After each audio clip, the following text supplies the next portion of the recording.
Brother made my life hell, then got my wife pregnant. Now he wants my help after our parents disowned him and left me their $2 million inheritance. My younger brother David has always held a deep-seated grudge against me. If you think it was out of jealousy, you'd be wrong. He was the favored child, not me. There was no reason for him to be jealous. To give you some context, our mother always spoiled David. He was the golden child of our family. She cooked his meals, did his laundry, and even asked me to help him with his schoolwork. I was expected to help him just because we were family, but I never received the same consideration. I accepted this because I was quite independent. Perhaps it was partly my fault that I always met his needs without expecting anything in return. He never helped me when I needed it and only approached me when he wanted something. While I was a quiet, introverted child who liked to study and keep to myself, he was loud and abrasive, just like our father. I also tend to be straightforward and honest, never sugarcoating things. I think my mother may have developed a negative perception of me because of my straightforwardness. This favoritism made David the darling of the family, and I didn't mind while we were growing up. However, the problems began when he began to bully and taunt me for being different from him. He teased me about my height and the fact that I wore glasses. He would sneak into my room, read my diary, and then complain to my mother about what I had written. When I yelled at him and complained to our parents about his invasion of my privacy, they laughed it off and said it wasn't a big deal. He did other horrible things like almost breaking my glasses and putting disgusting things in my food. He even put little pebbles in my cereal once, but luckily I found them before they could damage my teeth. When I told my mom, she brushed it off and said that was how brothers bond. Whenever we fought, David would use my insecurities to insult me. We went to the same school, so he knew I was being bullied by some kids. Instead of supporting me, he sided with the bullies, calling me names like ugly, loser, and hairy monkey, and encouraging them to hurt me physically by saying I was just a big failure. Another time, during a fight over something trivial that I can't even remember, he told me to kill myself. While I was able to shrug off most of the insults, this one really hurt because I was struggling with my mental health at the time. I'm better now, but it was devastating to hear that my own brother wanted me dead. Since Dad was often away at work and Mom didn't seem to care much, she even scolded me once, claiming it was my fault for upsetting him. Things got worse during high school. There was a shocking incident when David tried to set my hair on fire, and unbelievably, our mother defended him, claiming he was just playing. Seriously, who behaves like that? Thankfully, my dad finally sided with me and pointed out the seriousness of the situation. He even threatened to call the police on David. This moment was a real eye-opener for my brother, as he had never faced any consequences for his actions. He was truly stunned, and my father made it clear that enough was enough and that David needed to start respecting his older brother. Later, Dad came to my room to talk. I never expected his support because he always told David how similar they were, which was true. Dad admitted that he had waited for years, hoping that David would mature, but he was beginning to realize that David was becoming a big bully. Hearing this from my father was incredibly affirming, and I almost broke down in tears. I confessed everything David had done to me over the years and even mentioned the bullying at school. My dad was shocked at how much I had endured. The next day, he spoke with the principal to make sure the bullies were warned of severe consequences if they continued. Later that night, my dad signed me up for MMA at our local gym, telling me that I needed to man up and stand up to the bullies in my life. I admit that a nerdy kid like me trying to learn to fight might have seemed ridiculous, but I was very focused. I managed my time well to balance my studies and daily training, and the MMA classes completely changed my life and my physique. One day, David was up to his antics again. He stole my allowance that we got for helping with chores. I had saved it up for a while. David snuck into my room and took it. I caught him just as he was about to ride his bike with his friends. I demanded that he give me my money back, but David scoffed at me and said all I could do was run to Daddy for help. I don't know what came over me, but I punched him in the face. He was stunned, fell backwards, and I got my money out of his pocket before I threw him back down. David started crying loudly, which was quite funny. However, my mother ran out to help him and find out what had happened. When she learned that I had fought him, she was surprised and reprimanded me, saying that I should set a better example for David, who seemed to enjoy seeing me scolded. My mother also complained to my father about my behavior, saying I needed to be controlled. My father grimly asked both of us to explain ourselves. I told him how David had stolen the money I had worked hard for and saved, while David tried to justify it by saying he needed the money for a date and that I, as his brother, should help him. However, Dad told David that he was lucky that I only hit him for stealing, because anyone else would have called the police. He went on to tell David that he had no right to take other people's things without their consent. David didn't like that and threw a tantrum, probably hoping our mother would side with him, but Dad stood firm. When David realized he wasn't going to be punished for hitting me, he screamed how much he hated me and ran back to his room and locked himself in. After this incident, David began to distance himself from me. He finally understood that he couldn't bully me anymore and that even Dad had stopped supporting his antics. For the first time in a long time, I felt like we were equals. Although he couldn't hurt me physically anymore, he resorted to verbal abuse when our parents weren't around. His behavior worsened as he got older, becoming angrier and more erratic with each passing year. If I approached him with a question, he would ignore me and walk away, muttering insults like nerd or loser under his breath. When he needed to communicate something, he would relay it through our mother instead of speaking to me directly. When I asked her why David couldn't just talk to me, she would urge me to be more understanding. I couldn't tell if it was just puberty or real hatred. Over time, dealing with his comments became unbearable, and I longed to move out and get away from him. I repeatedly asked my mother to mediate a sit-down conversation to resolve our issues, but she always refused, saying she didn't want to get involved. When I asked for her opinion on why David was treating me this way, she brushed it off. Finally, I left for my dream university, having won a scholarship as a top student. My father threw a party for me, and even my mother seemed proud. But David remained aloof and distant, barely acknowledging my accomplishments. The day I left for university was a mixture of excitement for the future and relief to escape the toxic home environment. The first few months at college were liberating. I made new friends, enjoyed my classes, and began to build a life separate from the oppressive atmosphere of my childhood. The constant fear of David's verbal attacks lifted, giving me a newfound sense of peace. During my sophomore year, I met my wife, Karen, through a friend at a fraternity party, and we clicked right away. Coming from a religious background, having children outside of marriage was frowned upon. But when we found out she was pregnant our senior year, we decided to get married right after graduation. Our wedding was a small but joyful ceremony. Our parents were happy for us and we enjoyed the celebration. At that moment, I believed that Karen was the love of my life. I had always imagined a monogamous relationship, one woman to come home to and share my life with.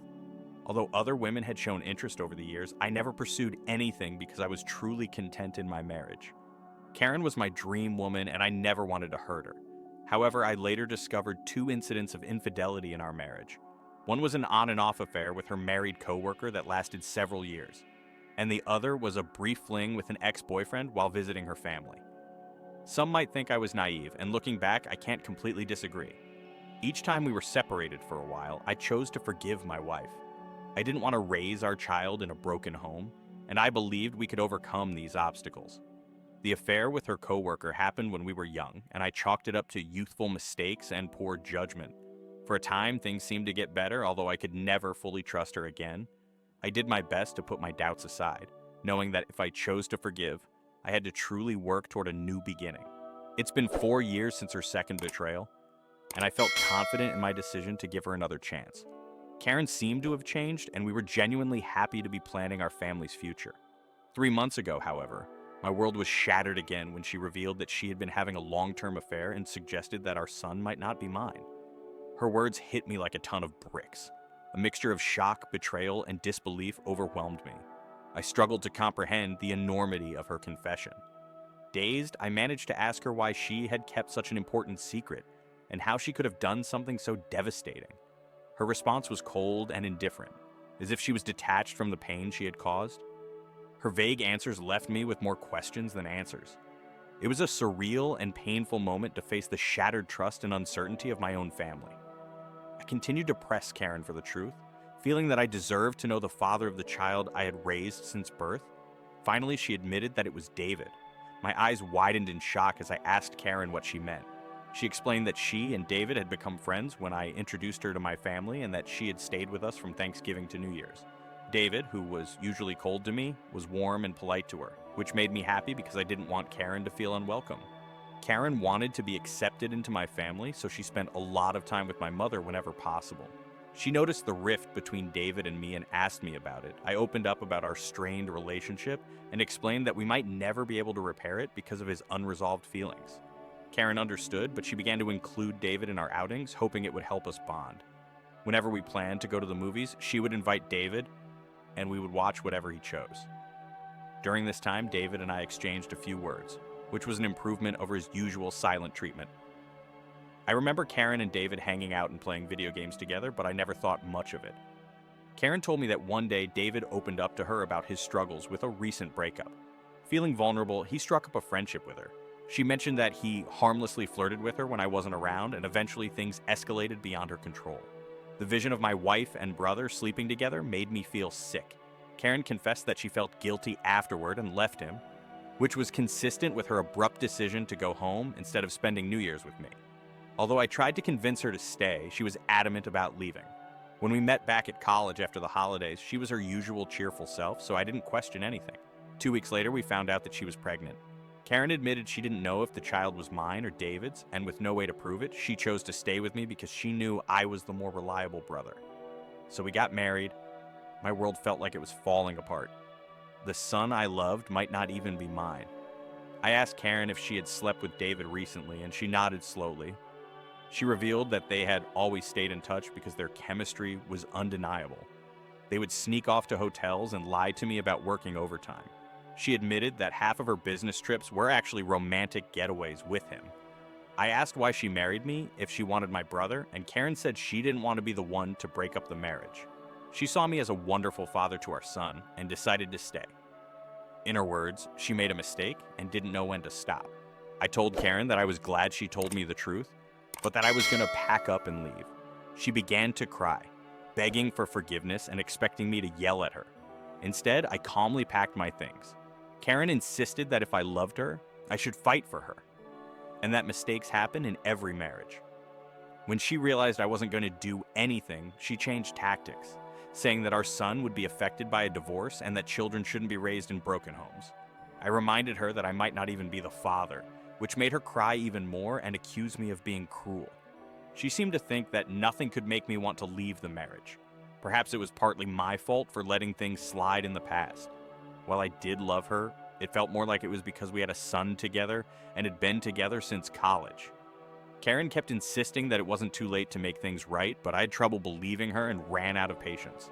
Trust was a big issue and her words felt hollow. Even if I forgave her, I could never forget that she had slept with my brother. I've always believed in forgiving mistakes because we're all flawed, but this was beyond the pale. I left her crying on the doorstep and checked into a hotel. The next day, I went straight to my parents and told them all about my wife's affair with David, explaining how they had been sleeping together secretly for years. The shock on her face was undeniable. True to her nature, my mother initially tried to defend David, insisting that her boy could never do such a thing to his own brother. Determined to uncover the truth, I asked my parents to remain silent and let me call David in front of them. I instructed them to remain silent so that I could catch David off guard and make him believe it was a private conversation. When David answered the phone, I confronted him about the affair. At first, he vehemently denied it and refused to take any responsibility. However, when I told him that Karen had admitted to everything, he began to blame her, calling her characterless. He claimed that it wasn't his fault if women were attracted to him and that he was the better-looking brother. I told him firmly that I would expose him to everyone. When David mocked me, saying that no one would believe me because he was the golden child, I scoffed at his arrogance and thanked him for confirming the truth. Knowing that our parents had heard everything, David became quiet and then stammered, trying to explain himself and save his image. My mother, still in shock, demanded an explanation from David. He stammered through a feeble attempt to justify his actions, blaming everyone but himself and desperately trying to shift the blame to Karen. I could see my mother, once protective of her favorite son, now feeling a mixture of disappointment and anger. In that charged moment, I felt a strange sense of vindication. For years, I had endured David's torment. Now the truth was out and the roles were reversed. It was David who was exposed, his actions laid bare for all to see. As David's words faltered, my father, usually reserved in his expressions, couldn't contain his disappointment. He asked me to pass him the phone and began talking to David. "David," my father began, his voice filled with disappointment, "what you've done is not just a betrayal of your brother, it's a betrayal of this family. You slept with your brother's wife and continued the affair even after you were married. Your actions have serious consequences and have irrevocably broken the trust we had in you. I raised you both to value family, loyalty, and decency. What you've shown today goes against everything I've tried to teach you." He paused, letting the weight of his words sink into David's conscience. Your disregard for your brother's feelings and lack of respect for his marriage is unacceptable. You've not only hurt him, you've torn apart the bonds that hold our family together. Your mother and I are partly to blame for what you've become, but we will no longer tolerate this behavior. As of today, you're cut off from the college fund I set up for you. You'll have to figure out how to pay your tuition on your own. I will also stop funding your lifestyle. Do you think sleeping with married women makes you more of a man? Let's see how you do without my money. Through it all, I kept my composure. Although I initially wanted to yell at David, watching my father punish him was the ultimate vindication. I had exposed his true nature, and it was clear that he had underestimated the consequences. My mother continued to justify him despite David's persistent protests, but my father quickly ended the call and cut off David's attempts to explain his actions. Afterwards, my mother approached me and gave me a hug. It had been a long time since we shared such a moment, but there was an unspoken understanding and support in that embrace. In the midst of the family turmoil, she apologized for not believing me all along. My 14-year-old self could never have imagined this moment, being validated and embraced by my mother. After that, my father helped me find a good lawyer to divorce Karen. She and her lawyer tried to fight dirty, asking for alimony since I earned more than she did, but her affair played heavily in my favor. We also did a paternity test, and it confirmed that David was indeed the father of the child. The news was incredibly painful, even worse than discovering Karen's infidelity. I was furious that the son I had loved and raised wasn't mine, but I decided to stay strong. Karen begged me to continue visiting my son, arguing that he shouldn't be punished for the situation, but I couldn't bear to see him. He reminded me too much of David, and I hated it. After my divorce was finalized, I felt a sense of freedom as I moved into my own bachelor pad. It felt surreal to live alone, since I had married so young and never really had the chance to experience independence. However, my naturally independent nature allowed me to quickly adapt to my new lifestyle, and I thoroughly enjoyed it. 2 weeks ago, my dad called to tell me that he was considering changing his will because he didn't want to leave David anything. My dad is incredibly stubborn, and once he decided to cut David out of his life, he stuck to it. David tried to reach out to our parents and even showed up at their door begging for forgiveness, but they refused to let him in. Even my mother, who usually gave in to David's tantrums, seemed done with him, though it must have been hardest on her. David never texted me to apologize for what he had done, which showed that he didn't regret his actions. He was just upset about being cut off from our parents. Dad told me he planned to leave everything to me to make sure David wouldn't contest it later. He would leave David only $1. My eyes widened in shock because my father had worked hard all his life, including his assets, his retirement fund, and his life insurance. The total was almost $2 million. The only stipulation in his will was that if my father died before my mother, she would continue to live in their house, although ownership would be transferred to me. I didn't mind because I wanted to take care of my mom in her last days. Somehow David found out about this and, unable to reach our parents, called me yesterday to make amends. He explained that he was struggling with college and that after Karen discovered the child's paternity, she had been harassing him for child support. He said he had no money and was looking for part-time jobs but couldn't find anything. He begged me to talk to our family and start over because he really needed my help. I laughed in his face and told him I was through with him. I reminded him that he should have thought about the consequences before he slept with my wife and got her pregnant. David argued that I was being unfair and that Karen was also to blame, which I agreed with. I reminded him that I had divorced her, so she was now his responsibility. He shouldn't call me to complain about her or the child, since these were the consequences of his own actions. David started to raise his voice, but I interrupted and reminded him that he was no longer the favored child in the family, but the black sheep who had slept with his own brother's wife. At that point, David began to cry and told me how everyone, including our grandparents and relatives, had turned against him. While this was true, it was no longer my concern. I told him that we were done and that he should never call me again because I no longer considered him my brother. I've been replaying the conversation in my mind ever since. Despite my hatred for my brother, I'd never heard him cry, at least not since we were kids. I won't lie, it hurt a little to see him so helpless. So I guess I'm here to ask if I should talk to our parents about him, or if I'd be an ass if I didn't. Hello everyone. Many of you have asked why I am no longer in contact with my son Henry, and some have even called me cruel. I must explain that I am not comfortable raising another man's child. This is not a stepson situation. I was led to believe that Henry was my son, only to find out later that he was actually my brother David's son.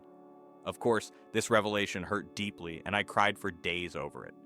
The main reason I don't want any contact with Henry is that I don't want Karen in my life anymore. If I stay connected to her child, she will find a way to come back into my life, and I need my space. You may think I'm being cruel or selfish, but I can't see him again, at least not for a long time. Update 2.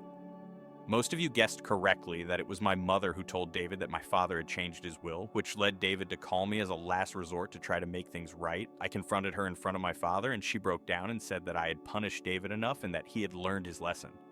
My father firmly told my mother that if she thought what David had done was forgivable, then he could no longer stay married to her because he could never forgive such a betrayal. This threat silenced my mother. My father made it clear that if she ever spoke to David again and we found out, she could pack her bags and leave. As I said, my father is very stubborn. Hopefully my mother will learn from her mistakes. Update 3, Reddit. It's been 5 months since my last update. My relationship with my parents has improved over the past few months. My dad and I go golfing every weekend, and he treats me more like a buddy than a son. Although my mother misses David, she has stayed away from him. The last I heard about David was from my cousin, who said that David had been asking everyone for money and had to drop out of college because he couldn't afford the tuition. He and Karen are living together, and he has a part-time job as a mechanic. Apparently they are raising Henry together, which I think is a good thing. I never talked to my parents about David, and they don't talk about him either. For those who ask, I am doing quite well. I was promoted at my job 2 months ago, so my salary has improved significantly. I haven't been dating anyone as I feel I still need time and space to heal. I have been going to therapy, so we'll see how that goes. Thanks for watching. If you haven't subscribed yet, please do so and hit the notification bell to stay up to date with more shocking real-life stories happening around you.